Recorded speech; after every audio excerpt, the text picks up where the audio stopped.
Bram, it's the owner of the house. We have to shoot the movie somewhere else. What does he want?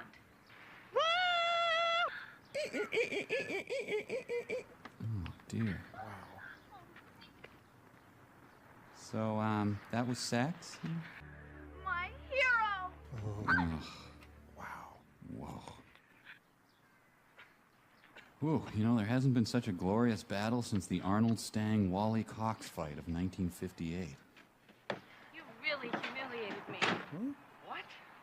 I didn't even want to do this. Oh, look. It was Oh, your idea. I didn't care what the idea was. I wanted you to win. How was I supposed to win, Amy?